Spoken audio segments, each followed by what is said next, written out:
Bonjour, je suis Ama, coach en développement personnel et capillaire afro.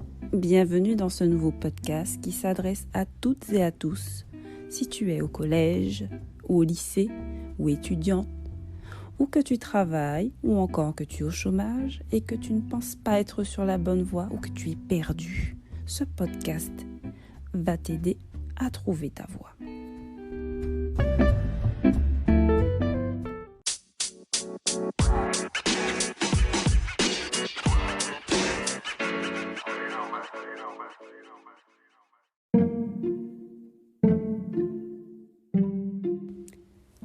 La première étape consiste à filtrer le bruit. Lorsque vous prenez une décision, les réactions de vos proches sont des exemples de pression externe auxquelles vous êtes confrontés tout au long de votre vie. Votre famille, vos amis, la société, les médias représentent autant d'images et d'avis qui nous poussent dans une direction ou une autre. Tous clament leur opinion, leurs attentes et vos obligations.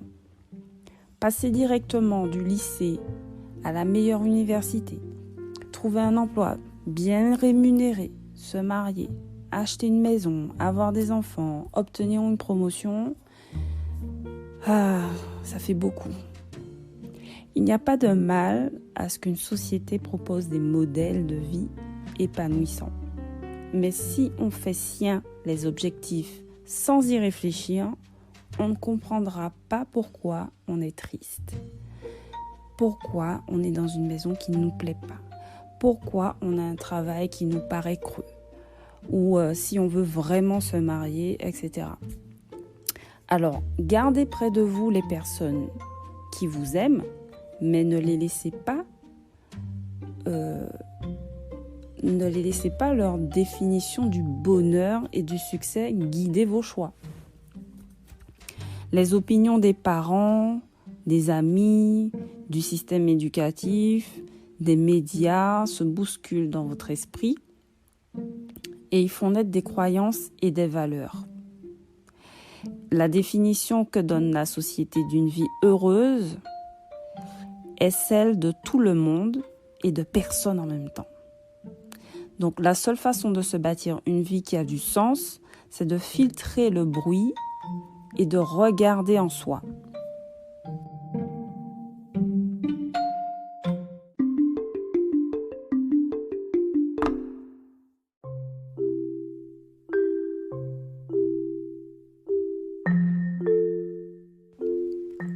Je vais te raconter une histoire.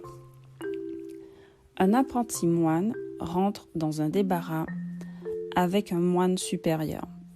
Ce débarras est poussiéreux et couvert de toiles d'araignée. Le moine supérieur le conduit jusqu'à un miroir et lui demande « Que vois-tu » À travers l'épaisse couche de poussière, il ne voit même pas son reflet. C'est ce qu'il lui indique.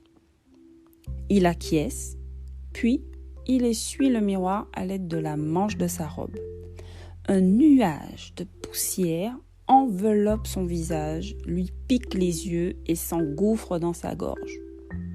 Il lui dit « Ton identité est-elle un miroir recouvert de poussière ?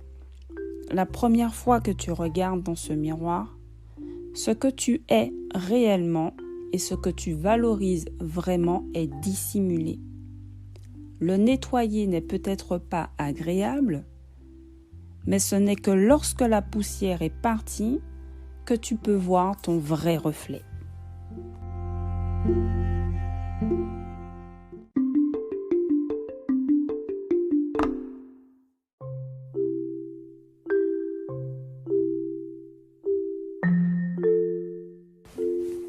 Les valeurs sont les principes qui ont le plus d'importance pour nous et qui devraient, selon nous, nous guider dans ce que nous voulons être et la manière dont nous nous traitons nous-mêmes et autrui. Elles sont vraiment pratiques. Il s'agit d'une forme de GPS éthique dont on peut se servir pour se diriger dans la vie. Si vous connaissez vos valeurs de référence, vous savez dans quelle direction aller pour trouver les personne, faire les actes et choisir les habitudes qui vous conviennent le mieux. De même que lorsque l'on conduit dans un endroit inconnu, on erre sans but si on n'a pas de valeur. On prend les mauvais virages, on se perd, on se laisse piéger par l'indécision.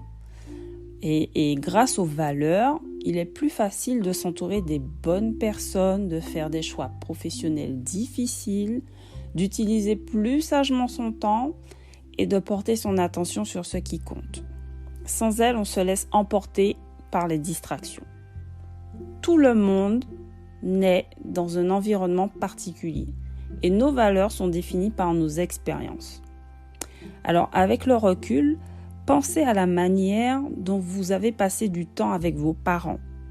Posez-vous les questions suivantes. Qu'est-ce qui, selon eux, était le plus important? Et est-ce que cela correspondait à ce qui, pour vous, comptait le plus? Quel genre d'individu voulait-il que vous soyez? Que voulait-il que vous accomplissiez?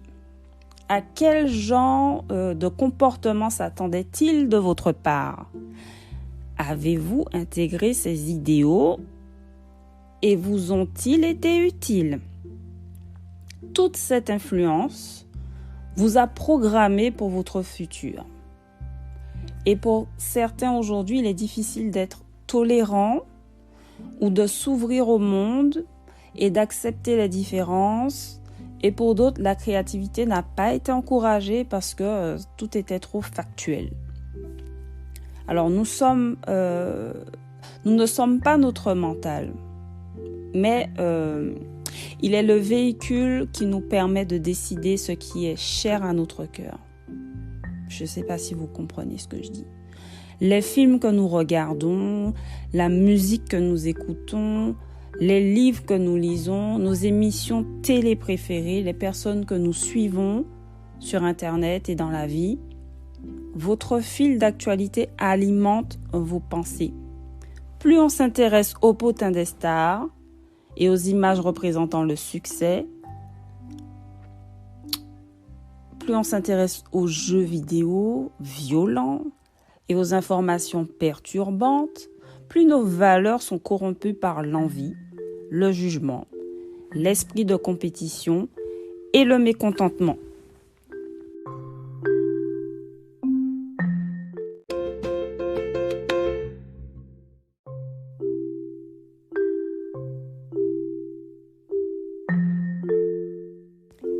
Je vous propose un premier exercice. Prenez une feuille et écrivez dessus vos valeurs et demandez-vous d'où elles viennent. Puis, si vous êtes d'accord avec ça et si vous les partagez vraiment. Je prends un exemple. Gentil. Est-ce que c'est une valeur qui vient de votre famille? Oui ou non? Et est-ce que vous êtes d'accord avec ça? Est-ce que si vous vous interrogez vraiment, vous partagez cette valeur? Oui ou non, peut-être, je ne sais pas, à certains moments, etc. C'est un exemple. Pareil pour les bonnes notes. Est-ce que c'est l'école? Est-ce que ça vient de l'éducation nationale? Est-ce que ça vient de vos parents ou est-ce que ça vient de vous? Est-ce que vous êtes d'accord avec ça? Est-ce que ça a changé quelque chose à votre vie? Il y a des gens qui ont eu le bac et qui sont au chômage, qui font rien du tout et qui sont caissiers. Voilà. Est-ce que c'était leur rêve en passant le bac? Je ne pense pas. Posez-vous les bonnes questions. Ensuite, on va faire un deuxième exercice. Vous allez définir votre zone de génie. Cela va prendre du temps pour certaines personnes, mais vous allez y arriver. Toujours sur une feuille, vous allez décomposer la feuille en 4 catégories. La première zone va s'appeler la zone d'incompétence. Ce sont toutes ces choses que vous faites sans être particulièrement bonnes et que beaucoup d'autres font mieux que vous. Ensuite, vous allez faire la zone de compétence. vous allez écrire ce en quoi vous êtes moyenne dans ces tâches. Et vous avez une compréhension et des compétences satisfaisantes. Cependant, certaines personnes sont meilleures que vous. En prenant l'exemple, moi je sais faire un risotto, je sais comment le faire, mais il y a des gens qui le font bien mieux que moi, comme Cyril Lignac par exemple. Je peux montrer à quelqu'un comment faire, mais cela supposerait un gros effort et ce n'est pas quelque chose qui me passionne. Voilà, ça c'est votre zone de compétence. C'est dans la zone dans laquelle, en général, la société vous enferme et vous emprisonne et vous avez du mal à sortir de ça. Vous vous contentez de ce que vous savez faire sans plus. La troisième zone, c'est la zone d'excellence. Là, vous opérez à un très haut niveau de compétence et d'expertise. Dans cette zone, vous avez accumulé beaucoup de connaissances et un ensemble de compétences et d'outils que vous savez utiliser exceptionnellement bien. Peu de gens pourraient faire ça aussi bien que vous et vous êtes considérée comme excellente. Et maintenant, on passe à la dernière zone, c'est la zone de génie. Là, vous vous sentez forte, excitée et pleine d'énergie. Ici se trouvent toutes ces tâches que vous pourriez faire indéfiniment. Le temps est suspendu et vous êtes complètement absorbé, quoi. Vous oubliez d'aller aux toilettes, vous oubliez de manger. Vous utilisez non seulement vos compétences, mais l'ensemble de vos dons. Personne ne peut faire exactement ce que vous faites de la façon dont vous le faites. Ici, il s'agit tant de la tâche que de la façon dont vous vous en acquittez et de la conjonction des deux. Ensuite, vous allez vous poser les questions suivantes. Qu'est-ce que vos parents vous surprenaient en train de faire quand vous étiez enfant? Qu'est-ce qui vous passionnait enfant? Quelle est votre plus grande passion? La passion, c'est l'activité ou les activités que vous pourriez faire pendant des heures, mais avec une joie pure. Et vous ne réalisez même pas que le temps s'est écoulé. Dernière question. Si vous rencontriez la petite fille de 6 ans ou de 8 ans que vous étiez, que dirait-elle de vous? Et pour quel aspect de votre vie d'adulte ou d'ado serait-elle triste? Par exemple, si à 6-8 ans, vous aviez envie d'être mannequin et qu'au final, vous êtes assise derrière un bureau et que vous regardez même plus les magazines de mode ou les défilés de mode, qu'est-ce que votre petite fille dirait? Pourquoi elle pleurerait? Mais t'avais dit que tu voulais être mannequin et défiler et porter des robes de haute couture, être un modèle pour des autres petites filles. Que t'est-il arrivé? Pourquoi t'es assise derrière un bureau? Voilà, c'est ça. Alors, si vous êtes un gamer, alors c'est soit parce que vous êtes en fuite de la réalité, soit parce que vous essayez toujours de vous améliorer. Ça, c'est un exemple. Parce qu'il y a des gens qui sont passionnés par les jeux vidéo, il faut chercher l'aspect professionnel et positif de la chose.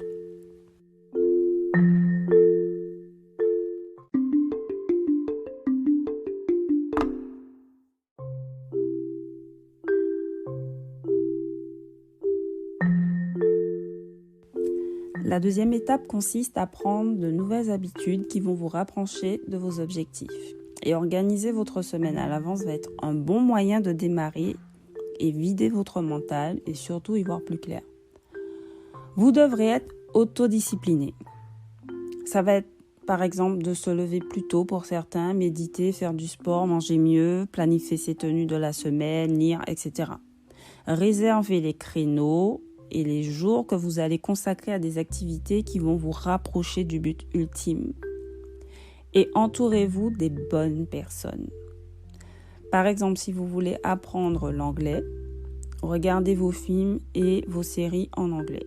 Ma petite astuce, c'est de regarder une série ou un film qu'on connaît par cœur en français, de la mettre en anglais avec les sous-titres.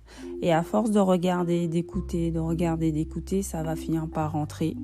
Vous allez intégrer les expressions, le ton de la voix, etc. Tout ça va être fluide et un jour, vous allez arrêter de regarder les sous-titres. Si par exemple, vous voulez être infirmière, il va falloir avoir une bonne culture générale, donc vous intéresser à tout, même les choses barbantes, manger de la santé, lire des bons livres et surtout vous entourer d'infirmières. Suivez-les partout, sur les réseaux, dans la vraie vie, posez-leur des questions pour être sûr, par exemple, d'être capable de pouvoir rester debout toute une journée, parfois sans boire, sans manger. Est-ce que vous êtes capable de voir du sang? Est-ce que vous serez capable d'accepter le fait d'être rejeté à cause de votre couleur de peau? Parce que oui, il y a des patients qui demandent des personnes leucodermes. Et c'est pareil pour tous les métiers. Si vous avez un modèle qui a réussi dans le même domaine que vous voulez, alors imitez cette personne. Si la personne se lève tôt, levez-vous tôt. La personne lit des livres de développement personnel, faites-le aussi. Lorsque vous voulez obtenir quelque chose, soyez précis. Soyez précis sur le lieu, la forme, la date, la couleur, les personnes. Plus ce sera précis, plus vous avez des chances de l'obtenir. Plus vous allez verbaliser quelque chose, l'écrire sur papier, plus vous avez des chances de l'obtenir. Et quand je parle de s'entourer des bonnes personnes, c'est valable partout. Si vous avez décidé de vous lever tôt, n'allez pas traîner avec des amis qui se couchent tard. Vous voulez arrêter de fumer, évitez les bars et les fumeurs. Vous voulez maigrir, restez avec des personnes qui mangent sainement et qui font du sport. C'est la cerise sur le gâteau. Si elle fait les 2, si elle fait les 3, elle se couche tôt, elle mange bien, elle fume pas, elle fait du sport, etc. Alors, la motivation parfois va s'évaporer parce que la motivation est un starter, c'est un élément déclencheur. Et pour la maintenir, je vous propose de vous offrir des récompenses à chaque réussite, même les petites victoires. Attention, il faut prendre des récompenses cohérentes. Vous avez perdu 1 kilo,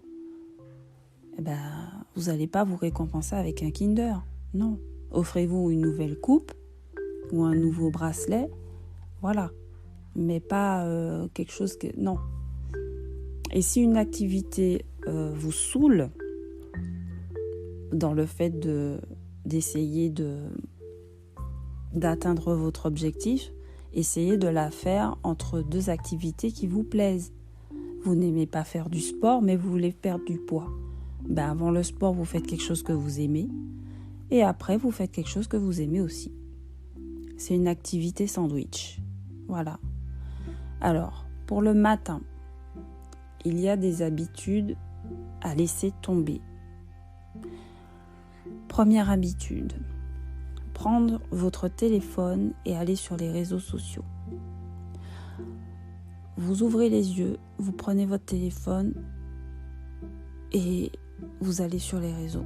En faisant ça, vous comparez votre vie à celle des autres et vous apprenez à votre cerveau à sortir de votre vie et à vivre, regarder, sentir celle des autres et selon leur perspective. Et c'est une addiction parce que votre second geste, en fait, c'est de scroller l'écran. Le scroll, c'est égal à la nouveauté. La nouveauté égale votre cerveau réclame encore et encore et encore de la dopamine. Et là, vous oubliez votre journée. Deuxième chose à laisser tomber, c'est pour ceux qui travaillent surtout, regardez vos emails. Regardez vos emails dès le réveil génère du stress. Et en plus, vous réagissez aux besoins des autres avant les vôtres. Regardez ces messages les 16 premières minutes après son réveil baisse la productivité hebdomadaire de 30%. Alors après, ne dites pas que vous n'avez pas le temps d'être productif. C'est juste que vous utilisez très mal votre matinée. Troisième chose à laisser tomber, c'est commencer votre journée sans intention. C'est ça, se laisser diriger par ses émotions comme un spectre sans but. Tout le monde peut faire ça. Alors non. Préparez votre journée. En 5 minutes, visualisez comment être au top dans votre réunion du jour. Comment exceller dans votre job. Ou alors comment aider quelqu'un sans rien attendre en retour. Le simple fait d'avoir des intentions va vous motiver. Alors que cette habitude de vous lever sans intention, ajoutée aux 2 autres habitudes, vont vous distraire et réduire votre productivité et vous démotiver. C'est comme si je rentre en fait dans la chambre d'un enfant et je lui crie « Lève-toi, ouvre tes yeux et compare ta vie à celle des autres et va satisfaire les besoins des autres. Et selon leur agenda. Et erre comme ça sans but toute la journée. Vas-y, allez c'est parti, debout. » Ça le fait pas, hein. Alors, prenez la routine que vous voulez. Prenez celle qui vous convient le mieux. Mais oubliez les 3 précédentes. Oubliez le téléphone, les mails et errer sans but dès le matin. Si vous voulez réussir et être motivé, vous sentir bien et avoir du succès, c'est comme ça qu'il faut faire.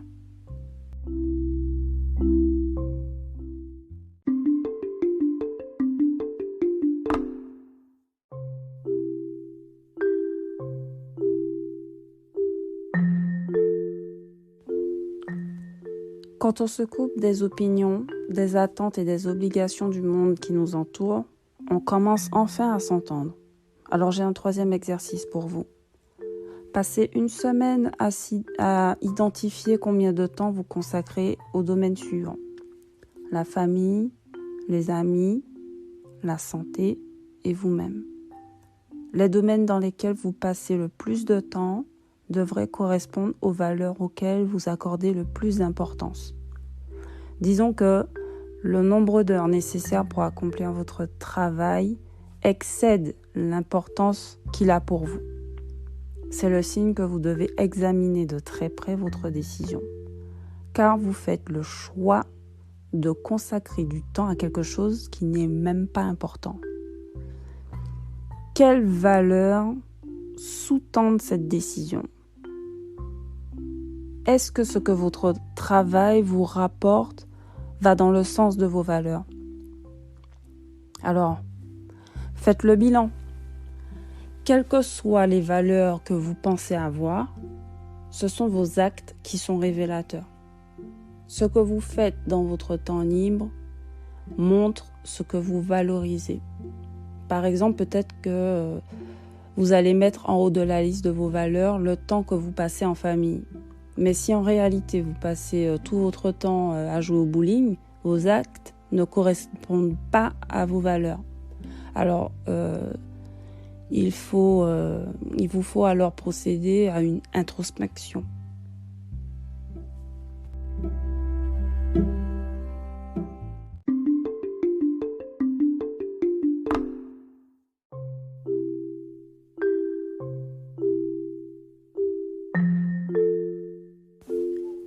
Avant de conclure, je vais vous reparler des croyances limitantes.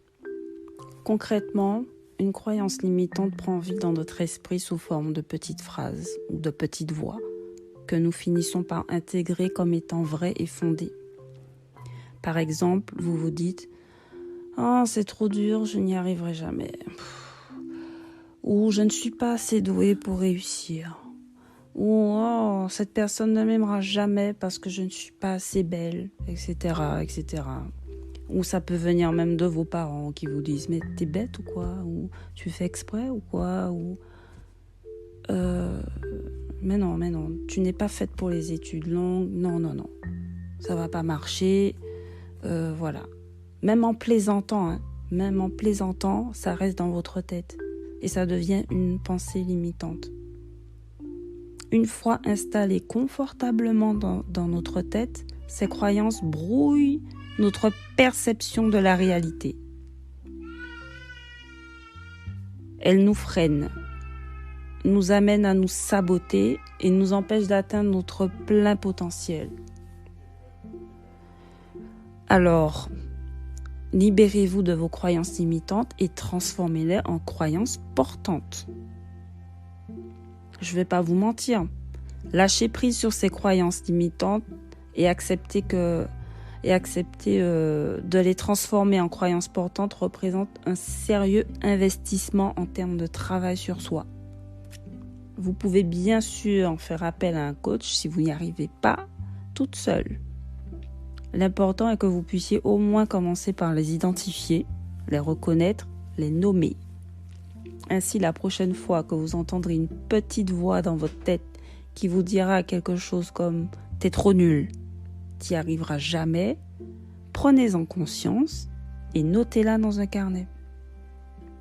Puis, dites-vous que ces petites phrases ne définissent pas la personne que vous êtes et que vous souhaitez devenir. Apprenez à distinguer cette petite voix de votre propre personne.